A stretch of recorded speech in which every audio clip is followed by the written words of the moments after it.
بھاری کرنے کے لیے دو چیزیں ہیں. اس نے جاتے ہوئے کہا انی تارکم فیکم الثقلین، میں دو بھاری چیزیں چھوڑ کے جا رہا ہوں. دو بھاری چیزیں، ان دو بھاری چیزوں کے تحت اپنے اعمال کو لپیٹ دو، عمل کرو قرآن کے تحت اور دے دو آل محمد کو. یہ اس کی بارگاہ میں تمہارے اعمال لے کے جائیں گے تو آسانی سے پہنچ جائیں گے.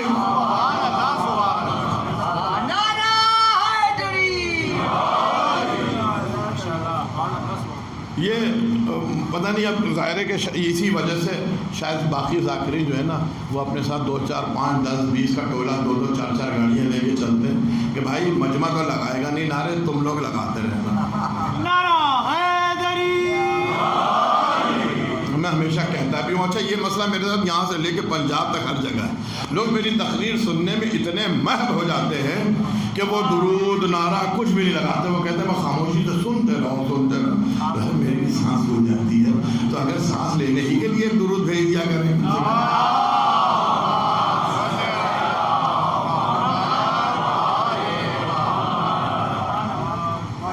تو کیا کہا انی تارکم فیکم الثقلین، میں تمہارے درمیان دو بھاری چیزیں چھوڑ کے جا رہا ہوں. دو بھاری، قرآن بھی بھاری، اہل بیت بھی بھاری. اپنے اعمال کو کے لیے وسیلہ بنا لو ان دو چیزوں کو، تمہارے اعمال اس کی بارگاہ میں پہنچ جائیں گے.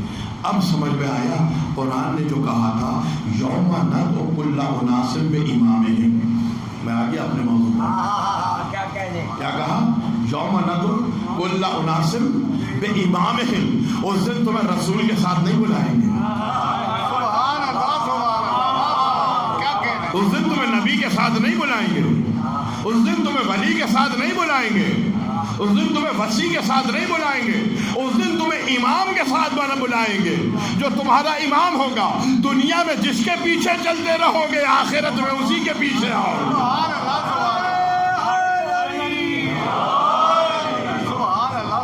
بات آئی گئی ہے ایمان کی تو ایک واقعہ اور سنتے جائیے. فرعون اور موسیٰ کا واقعہ تو سنا ہے، تفصیل میں تو نہیں جاؤں گا، پھر کبھی تفصیل. لیکن جب بھاگے ہیں موسیٰ لشکر لے کے اپنا فرعون سے بچتے ہوئے، اور ادھر سے فرعون چلا، سامنے دریا آ گیا، پیچھے ہے فرعون کا لشکر، آگے ہے دریا. تو کہتے ہیں نا پیچھے کھڈا آگے کھائی. تو یہ جو اصحاب ہوتے ہیں رسول کے، اور چونکہ خاص طور سے موسیٰ کے اصحاب اور ہمارے رسول کے اصحاب کچھ مماثلت بہت ہے. سبحان اللہ سبحان اللہ سبحان اللہ. صرف اصحاب میں مماثلت نہیں ہے، ازواج میں بھی مماثلت. سبحان اللہ. صرف ازواج میں مماثلت نہیں ہے، مسیح میں بھی مماثلت ہے. سبحان اللہ سبحان اللہ. کیوں ہے؟ اس لیے کہ قرآن نے کہا کہ انا ارسلنا الیک رسولا کما ارسلنا الی فرعون. جیسا فرعون کے پاس آیا تھا ویسا تمہارے پاس آیا. تو جو فرعون کے پاس آنے والے نبی کی چیزیں ہیں وہ تمہیں یہاں اکثریت نظر آئے گی. وہاں بھی زوجہ وسیع کے مقابلے پہ آئی تھی، یہاں بھی آ گئے، اور بہت سی چیزیں ہیں. پھر کبھی موقع ملا تو چلے. تب وہ جو صحاب ہوتے ہیں نا، صحابی جو ہوتے ہیں، انہوں نے کہا مروا دیا آج موسیٰ نے.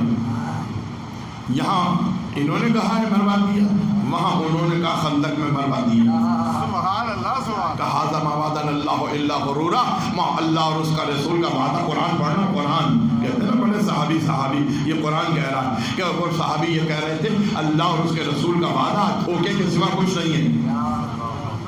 دھوکے کے سوا قرآن پڑھنا، وہ حدیث نہیں پڑھنا جو انکار کر دے. دھوکے کے سوا کچھ نہیں ہے. یہ تھے اصحاب رسول، وہی اصحاب موسیٰ کا مروا دیا آج موسیٰ نے. اس سے تو بہتر تھا غلامی بنے رہتے.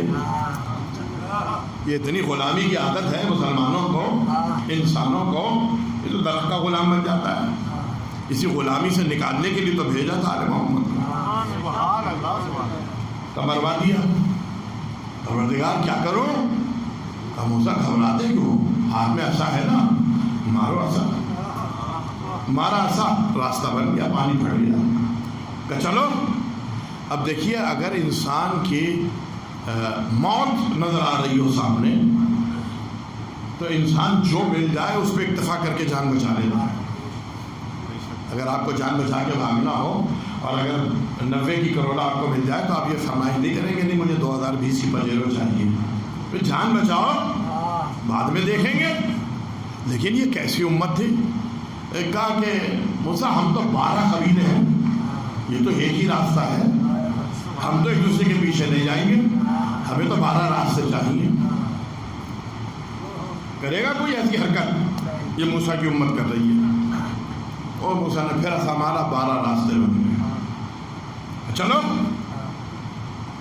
اب جو چلے چلو بھائی، کہا نہیں ہم اپنے اپنے راستوں پہ ہوں گے تو ہمیں یہ کیسے معلوم ہوگا کہ برابر والا بھی چل رہا ہے یا ڈوب گیا؟ اب دیکھیے موت ہے پیچھے، پیچھے فرعون کا لشکر ہے اور یہاں بحث ہو رہی ہے کہ کیسے جب پتہ چلے گا کہ برابر والا بھی چل رہا ہے یا مر گیا ڈوب گیا؟ کہ اچھا موسیٰ نے ایسا مارا کھڑکیاں بن گئی، مارا دو کھڑکیاں بن گئی کہ ایک دوسرے کو دیکھتے ہوئے جانا، چلے نکلے، ادھر نکلے ادھر سے آگے آگے موسیٰ ہے، پیچھے پیچھے لشکر ہے۔ موسیٰ کے لشکر کا آخری آدمی نے دریا کو پار کیا، آخری آدمی، اور فرعون کے لشکر کا آخری آدمی دریا میں داخل ہوا۔ موسیٰ کے لشکر کے آخری آدمی نے دریا سے باہر نکلا ہے اور فرعون کا آخری آدمی داخل ہوا ہے، اور فرعون ابھی دریا میں ہے۔ ادھر یہ نکلے ادھر سے پانی ملا اور پورا فرعون اپنے لشکر کے ساتھ فرعون ڈوب گیا۔ راستہ تو ایک ہی تھا۔ سبحان اللہ سبحان اللہ، واہ واہ، کیا کہنے۔ بھائی میں نے صبح کچھ کہا تھا نا، پتہ نہیں جو لوگ صبح موجود ہیں ان کے ذہن میں ہوگا، میں نے کہا تھا کہ اللہ یہ نہیں دیکھتا کہ تم میرے پاس آ گئے، دنیا یہ دیکھتی ہے کہ آپ کس منزل پہ پہنچ گئے، اللہ یہ نہیں دیکھتا کہ منزل پہ پہنچ گئے، اللہ راستہ دیکھتا ہے۔ سبحان اللہ سبحان اللہ، کہا تھا نا صبح اہدنا الصراط المستقیم، اس نے راستے کی بات کی، اس نے راستے کی بات کی، اس نے منزل کی بات نہیں کی۔ اللہ راستے کی بات کرتا ہے۔ اگر آیت یہاں رک جاتی اہدنا الصراط المستقیم پر رک جاتی تو میں کہتا پروردگار تو نے کہا تھا کہ راستہ بچاتا ہے، تو راستے نے تو فرعون کو ڈبو دیا، سبحان اللہ سبحان اللہ، راستے نے تو ڈبو دیا فرعون کو۔ موسیٰ کا لشکر تو نکل گیا، فرعون کا لشکر ڈوب گیا۔ مالک تو نے تو کہا اہدنا الصراط المستقیم، صراط مستقیم کی ہدایت کر، تو راستہ موسیٰ کے لشکر کا بھی ایک تھا، راستہ فرعون کے لشکر کا بھی ایک تھا۔ تو پروردگار کہے گا آیت یہاں ختم نہیں ہوئی، اسی لیے آگے میں نے کہا تھا صراط الذین انعمت علیہم سے مستقیم راستہ نہیں، ان لوگوں کا راستہ جن پر ہم نے نعمتیں نازل کی ہیں۔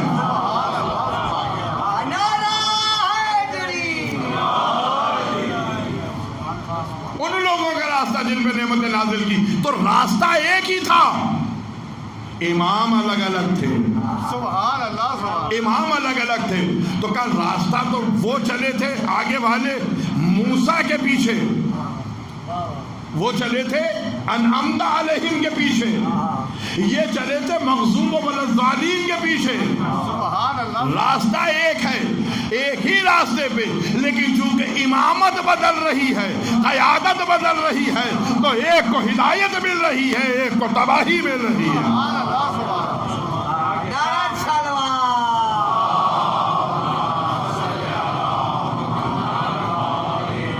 تو اب یہ نہیں دیکھنا کہ لا الہ الا اللہ کون کہہ رہا ہے، یہ نہیں دیکھنا کہ محمد رسول اللہ کون کہہ رہا ہے، نہیں، میں اس سے آگے بڑھ جاؤں، میں اس سے آگے بڑھ جاؤں، بڑی ذمہ داری سے کہہ رہا ہوں، صرف یہ نہیں سیکھنا کہ علی ولی اللہ کون کہہ رہا ہے۔ سبحان اللہ سبحان اللہ، کیا کہنے، کیا کہہ دیا میں نے، بہت بڑی بات کہہ دی نا۔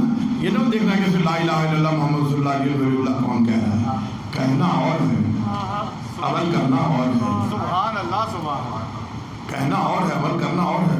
بڑی چل رہی ہے تحریکیں، علی کا ذکر نہ ہو منبر سے، یہ کیا کہ آئے خیبر خندق پڑھ کے چلے گئے، جہاں کوئی علی کا ذکر پڑھ کرے اسے سوال کر دو، مت پڑھنے تو علی کا ذکر، لیلا مجنون کا ذکر ہو جائے، علی کا ذکر نہ ہو۔ اور میں بہت یہ ریکارڈ ہو رہی ہے، مرزا صاحب بھی ریکارڈ کر رہے ہیں، یہ بھی ریکارڈ ہو رہی ہے، آپ بھی ریکارڈ کر رہے ہیں، میں جملہ کہہ رہا ہوں اور بڑی ذمہ داری سے کر رہا ہوں، میں نے ہمیشہ کہا ہے، میں منبر سے ذمہ داری سے جملے کہتا ہوں کہ شیعہ قوم بٹ گئی۔ ایک وہ ہے جو ممبر سے لیلا مجنون کے قصے سنانا چاہتے ہیں، ایک وہ ہیں جو ممبر سے آل محمد کا ذکر سنانا چاہتے ہیں۔ اب آپ کی مرضی ہے کہ آل محمد کے ذکر سننے والوں کے پیچھے چلیں یا آپ لیلا مجنون کا قصہ سنانے والوں کے پیچھے چلیں۔ اور میں آپ کے لیے اس کے لیے معصوم کی ایک حدیث سنا دیتا ہوں تاکہ آپ کو اندازہ ہو جائے کہ میں نے یہ کیوں کہا کہ شیعہ تقسیم ہو گئے، اور میں نے یہ کیوں کہا کہ خالی علی ولی اللہ کہہ دینے سے مت سمجھ لینا کہ یہ ہدایت یافتہ ہوں گے۔ معصوم فرماتا، آپ نے حدیث سنی ہے نا کہ میری امت کے 73 فرقے ہوں گے، 72 جہنم میں جائیں گے، ایک جنت میں جائے گا۔ سنی ہے نا؟ آگے کوئی نہیں سنا تھا۔ 13 فرقے وہ ہوں گے جو ہمارے ماننے والے ہوں گے، معصوم فرماتے ہیں 13 فرقے وہ ہوں گے جو ہمارے ماننے والے ہوں گے، 12 جہنم میں جائیں گے، ایک جنت میں جائے گا۔ بتا دیا نا میں نے، آپ کو پریشان کر دیا نا۔ ظاہر ہے کہ جتنی بڑی سازشیں چل رہی ہیں اتنا اس عقل کا استعمال کر کے چلنا ہے، اتنا اس عقل کا استعمال کر کے چلنا ہے۔ اس لیے کہ اگر عقل استعمال نہیں کی تو آ رہا ہے مال آ رہا ہے، بے تحاشا آ رہا ہے۔ اور مال ایسی چیز ہے کہ جس سے عبید اللہ ابن عباس بک گئے، عبداللہ ابن عباس بک گئے، عمر عاص بک گیا۔ یہ جو مصر کا حاکم بنا تھا عمر عاص، جو معاویہ کے لشکر میں چلا گیا، جب اس کو معاویہ نے کہا کہ آؤ علی کے مقابلے، اس نے کہا نہیں، تو علی کی فضیلتیں نہیں پتا، رسول کا بھائی ہے، کوئی اتنی فضیلتیں ان کے مقابلے میں سوال ہی نہیں پیدا ہوتا، علی کے مقابلے پہ نہیں آؤں گا۔ علی کی فضیلتیں، علی عظیم ہے، علی بھائی ہے رسول کا، داماد ہے رسول کا۔ انہوں نے کہا مصر کی گورنری دوں گا۔ یہ جو گورنری ملتی ہے نا، یہ بڑے بڑوں کے ایمان کو خرید لیتی ہے۔ یہ گورنری بڑے ایمان کو، یہ مال کیا کیا تھا عبداللہ ابن عباس نے؟ پہلی کے شاگرد ہیں، پڑھایا ہے، لکھایا ہے، تفسیر سکھائی ہے، سب کچھ ہے، ساری رات بیٹھ کے بسم اللہ کی تفسیر سنائی ہے، اور سنا کے صبح کہا کہ اگر میں چاہوں تو 60 اونٹ بھر دوں، باہر کر دوں بسم اللہ کی تفسیر سے۔ وہ عبداللہ ابن عباس گورنر بنایا بصرہ کا، بن گئے گورنر، مال سائڈ میں کرنے لگے۔ جب سائڈ میں مال کرنے لگے تو ظاہر ہے کہ علی کے نمائندے تو تھے، انہوں نے جا کے کہا یا علی، عبداللہ ابن عباس امانت میں خیانت کر رہے ہیں۔ پہلے علی نے ٹوکا مت کرو، نہیں مانے، پھر بھی مان سائڈ میں کیا، کہا آ جاؤ گورنری چھوڑ کے، عبداللہ میرے پاس آ جاؤ، گورنری چھوڑ کے تم نے امانت میں خیانت کی ہے، تم نے سرکار کا مال روکا ہے۔ انہوں نے کیا کیا، مال سمیٹا، مکے چلے گئے، کوفے نہیں آئے علی کے پاس۔ جس کی پرورش کی ہے تو پرورش کرنے والے کا فرق نہیں ہے بھائی، یہ تو جیسی زمین ہوگی ویسا سبزہ ہوگا۔ کیا کہنا، پانی تو ہر زمین پہ پڑتا ہے، پانی ہر زمین میں پڑتا ہے، کوئی پھل دیتا ہے، کوئی کانٹے دیتا ہے، تو یہ زمین کی سانس پہ ڈپینڈ کرتا ہے، پانی کا قصور نہیں ہے۔ تو علی نے اگر پرورش کی اور اگر عبداللہ ابن عباس بیٹھ گئے تو علی کا قصور نہیں ہے۔ بالکل اسی طرح جیسے رسول کی صحبت میں رہے، اسلام حاصل کیا، لیکن منافق بن کے نکلتے رہے، جہاں مال ملتا رہا، دولت ملتی رہی، حکومت ملتا رہے، رسول کے راستے سے ہٹتے رہے۔ تو یہ سب کیوں ہوتا رہا؟ اس لیے کہ زمین کی ساخت خراب تھی، سبحان اللہ، زمین کی ساخت خراب تھی۔ تو عزیزان محترم، چونکہ اس کی بارگاہ میں ایمان کے ساتھ جانا ہے، اس لیے ایمان کی معرفت ضروری ہے، پہچاننا ہے امام ہے کون، امام کی ذمہ داریاں کیا ہیں، امام کی پہچان کیا ہے، امام کی نشانیاں کیا ہیں، کہ تاکہ ہمیں یہ تو پتہ چلے۔ اور یہ بھی اس سوال کا بھی جواب دوں گا کہ بھائی اب تو اس وقت امام نہیں ہے۔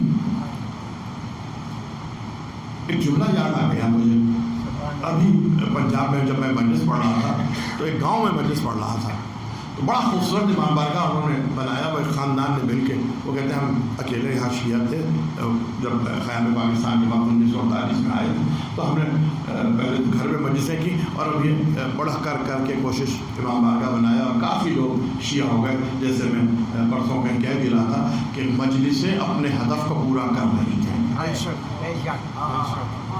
مجلسیں کہتے ہیں کہ بار بار ممبر پہ بیٹھ کے کہ ہدف پورے نہیں ہو رہے، ہدف پورے نہیں ہو رہے، مجلسوں سے اہداف نہیں حاصل ہو رہے، روحانیت نہیں آ رہی۔ یہ وہ کہہ رہا ہے جو خود 4 پجیروں میں مجلس بیٹھ کے پڑھنے جاتا ہے، دو آگے دو پیچھے 4 پجیروں میں مجلس پڑھنے کے جانے والا کہہ رہا ہے کہ روحانیت نہیں آتی، پجیروں میں اترو تو روحانیت آئے، کا ہدف نہیں پورا کر رہے۔ ویسا چلو ہم بتاتے ہیں کتنا ہدف پورا کر رہی ہے مجلس ہے، کتنے شیعہ ہو رہے ہیں مجلسوں سے، مجلسوں سے نہیں، میری کیا حیثیت ہے، میں کیا بیچتا ہوں، پھر جیسے کتنے آئے چلے گئے، مجلسوں سے عزاداری سے شیعہ ہو رہے ہیں۔ اور میں نے ابھی پچھلی دفعہ کسی مجلس میں کہا بھی تھا، ایک ایسی جماعت کا آدمی شیعہ ہو گیا جنرل سیکرٹری کا، جس کا آپ سوچ بھی نہیں سکتے۔ جب میں آیا ہوں 6:30 بجے تک میرے ساتھ بیٹھے ہوں اور مسلسل سوال جواب کر رہے ہیں، تو کچھ ہم سے بھی ہوتے تو ہم سے نہیں ہوتے، وہ عزاداری سے ہوتے ہیں۔ تو عزاداری اپنے اہداف پورے کر رہی ہے، لوگوں کو آج بھی ادھر سے ادھر بلا رہی ہے، اور ادھر سے ادھر جو آ رہے ہیں وہ آل محمد کے ذکر سے آ رہے ہیں، نہ غسل جنابت سے آ رہے ہیں، نہ لیلا مجنوں کے قصوں سے آ رہے ہیں۔ کیا کہنا، لیلا مجنوں کے قصوں سے نہیں آ رہے ہیں، نہ غسل کے طریقوں سے آ رہے ہیں، آل محمد کے فضائل سن کے آ رہے ہیں، آل محمد کی باتیں سن کے آ رہے ہیں، آل محمد سے قرآن کی تفسیر سن کے آ رہے ہیں، آل محمد کی زندگی سن کے آ رہے ہیں۔ کربلا کا یہ صدقہ ہے، یہ کربلا کا صدقہ ہے، کربلا سنا رہی ہے قرآن، کربلا دے رہی ہے ہدایت۔ وہ چراغ جو حسین ابن علی نے جلایا تھا ایک رات کی مہلت کا، کہ کوئی بھٹکا ہوا ہور ادھر سے ادھر آ گیا، یہ وہ چراغ ہے۔ کتنے بھٹکے ہوئے ہور ہیں جب عاشور کے یہ چراغ جلتے ہیں محرم میں مجلس کے، جب روشنی ہوتی ہے تو بھٹکے ہوئے ہور ادھر سے ادھر آ جاتے ہیں، بھٹکے ہوئے ہور ادھر سے ادھر آ جاتے ہیں۔ تو یہ حسین ابن علی کی قربانی کا نتیجہ، اور حسین کی قربانی کربلا میں رہ جاتی، دب جاتی، جنگل میں ختم ہو جاتی۔ اگر حسین کا بیٹا نہ ہوتا، اگر حسین کی بیٹی نہ ہوتی، اگر علی کی بیٹی نہ ہوتی، بس عزادارو 10 دن تو بڑا ماتم، بڑی مجلس، بہت گریا، علی اکبر کا، علی اصغر کا، اور محمد کا، قاسم کا، بڑا گریا، بڑے ماتم۔ لیکن اب جو ماتم ہو رہا ہے نا، یہ بے کسوں کا ہو رہا ہے، یہ اسیروں کا ہو رہا ہے، جن کو رونے نہیں دیا گیا اب ان کا ماتم ہو رہا ہے، جن کا کوئی پوچھنے والا نہیں تھا اب ان کا ماتم ہو رہا ہے، جن کے ہاتھ پر سے خوش بنے ہوئے تھے ان کا ماتم ہو رہا ہے، یتیموں بیواؤں کا ماتم ہو رہا ہے، جن کی گودیاں اجڑ گئیں، جن کے سہاگ اجڑ گئے، یہ ان کا ماتم ہے، جنہیں قید کر کے پہلے کوفے لایا گیا اور اب کوفے سے شام لے لایا جا رہا ہے، اور کس طرح لے جایا جا رہا ہے کہ راہ عام میں پتھر مارے جا رہے ہیں۔ پروپیگنڈا یہ ہے کہ باغی آ رہا ہے، ایک باغی نے بغاوت کی تھی، اس کے لشکر کو شکست دی گئی، اور اس شکست کے نتیجے میں جو اس کے خانوادے کو قیدی بنایا گیا، ان قیدیوں کو لایا جا رہا ہے۔ اب یہ دیکھیے کہ پروپیگنڈا کسے کہتے ہیں، کہ یزید کو وارث رسول بنا کے پیش کیا گیا اور اولاد رسول کو باغی بنا کے پیش کیا گیا۔ ایسے میں علی کی بیٹی خطبے دیتی چلی، علی کا بیٹا خطبے دیتا چلا، سکینہ تماچے کھاتی رہی، پیغام دیتی رہی۔ راہ کوفہ میں ایک مرتبہ جب ایک شہر سے گزرنے لگے، لوگوں نے گھیر لیا، قافلہ رکا ہوا تھا، علی کی بیٹی نے شمر کو بلایا، شمر علی کی بیٹی کچھ گفتگو کرنا چاہتی ہے، بولیے، کہ پہلے اپنے لشکر کو خاموش کرا۔ اب طاقت اور اختیار سیدہ زینب دیکھیے گا، بس ایک جملے میں، شمر لشکر کو خاموش کرا، یزید نے اشارہ کیا، لشکر خاموش، سپاہی چپ ہو گئے، کہا یہ جو جانوروں کے گلے میں گھنٹیاں بج رہی ہیں اسے بھی روک، یہ جو بچے رو رہے ہیں اسے بھی روک۔ اس نے کہا یہ میرا اختیار نہیں ہے، یہ میرا اختیار نہیں ہے کہ میں روتے ہوئے بچوں کو، چیختے ہوئے بچوں کو روکوں، جانوروں کے گلے میں جو گھنٹیاں بجی ہوئی ہیں جسے جرس کہتے ہیں، یہ اس کو میں روکوں۔ تو ایک مرتبہ علی کی بیٹی نے ایسے ہاتھ سے اشارہ کیا، علی کی بیٹی نے ہاتھ سے اشارہ کیا، اسے کہتے ہیں ولیت اللہ، وہ جو آوازیں آ رہی تھی جانوروں کے گلے میں بندھی ہوئی گھنٹیوں سے وہ خاموش ہو گئیں، عورتیں خاموش ہو گئیں، بچے خاموش ہو گئے۔ شہزادی نے بتا دیا یہ نہ سمجھنا کہ ہم مجبور ہیں، یہ نہ سمجھنا کہ اختیار نہیں ہے۔ ولیت اللہ ایک لقب ہے شہزادی زینب کا، یہ نہ سمجھنا کہ بے اختیار ہے۔ اختیار تو اللہ نے ہمیں ہی کو دیا ہے، اختیار تو ہم ہی کو دیا ہے، لیکن اس اختیار کے باوجود سکینہ پیاسی ہے، اس اختیار کے باوجود سکینہ پیاسی ہے، اور نہ جانے کب تک پیاسی رہی، نہ جانے کب تک پیاسی رہی۔ جب سنا ہم نے یہی سنا سکینہ پیاسی ہے، سکینہ پیاسی ہے، سکینہ پیاسی ہے۔ ام حبیبہ نے پانی پلایا، سکینہ کو پیاسا دیکھا، کہا دعا کرنا میرے لیے۔ دعا کی کیا دعا ہے؟ کہا تمہاری طرح میرے بچے یتیم، جب یہ قافلہ پہنچا ہے نا کوفے میں آگے، تو ایک مکان جو تھے وہ اونچے مکان پہ لوگ کھڑے ہوئے تھے، کنیز بھی اسی طرح کھڑی تھی۔ اس نے جب پیاس دیکھی تو اس نے مالکت سے جا کے کہا کہ وہ بچی جو ہے وہ پیاسی ہے، وہ بچی بہت پیاسی ہے، مجھے بڑا رحم آ رہا ہے۔ تو مالکن ایک کوزہ یہاں پہ پانی لے کے آئی اور کہا کہ اے بی بی میں تمہارے لیے پانی لایا۔ سکینہ نے پانی لیا، کہا بی بی پانی پی کر میرے لیے دعا کرنا، پانی پی کر میرے لیے دعا کرنا۔ ایک مرتبہ علی کی بیٹی کی آواز آئی، سکینہ پہلے دعا کرنا۔ سکینہ کتنے قریب خاندان ہے، سکینہ پہلے دعا کرنا۔ کیا دعائیں ہیں تمہاری؟ کا دعا یہ کرنا کہ میرے بچے کہیں تمہاری طرح یتیم نہ ہوں۔ اسلام کا حکم یہ ہے کہ کسی یتیم کے سامنے اپنے بچے کے سر پر ہاتھ نہ پھیرنا، اس لیے کہ بچے کا دل دکھے گا، اتنا خیال کرنے والا اسلام۔ سکینہ کے سامنے جب یہ دعا آئی ہوگی کہ میری طرح تمہاری طرح میرے بچے یتیم نہ ہوں، تو سکینہ پہ کیا گزری ہوگی؟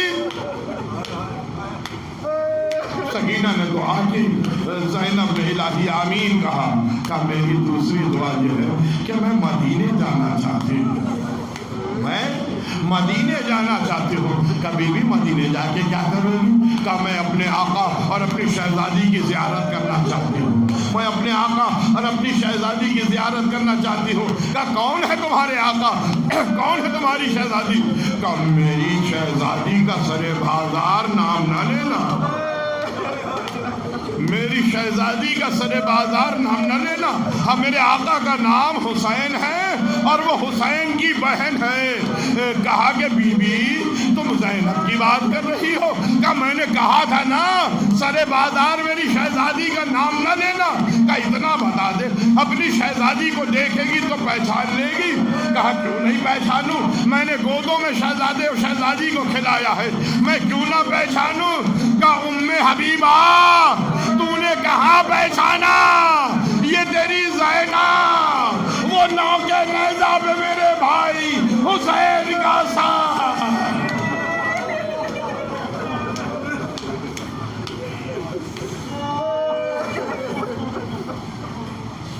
اللہ لعنت اللہ اقوام الظالمین سیلم الذین منقلب ينقلبون۔ بار اللہ اس قلیل عبادت کو قبول فرما، پروردگار جو بیماروں نے شفا عطا فرما، جو مقروض ہوئے قرضوں کو غیر سے عطا فرما، جو بے روزگار میں روزگار عطا فرما، جو بے اولاد میں صالح اولاد عطا فرما۔ پروردگار محبت و معرفت محمد و آل محمد میں اضافہ فرما۔ پروردگار ہمیں منافقین کے شر سے محفوظ فرما۔ پروردگار جو ہمیں فرش ازا اور ذکر آل محمد سے دور کرنا چاہتے ہیں انہیں نیز و نابود فرما۔ پروردگار ہم زندہ رہیں تو آل محمد کے لیے، ہم جان دیں تو آل محمد کے لیے۔ زندگی میں ہم فرش ازا سے وابستہ رہنا چاہتے ہیں مالک، اور آخرت میں آل محمد کے ساتھ رہنا چاہتے ہیں۔ ہمارا حشر بھی انہی کے ساتھ فرما۔ اللہم تقبل منا انک انت السمیع العلیم وتب علینا انک انت التواب الرحیم بحق محمد و آل محمد۔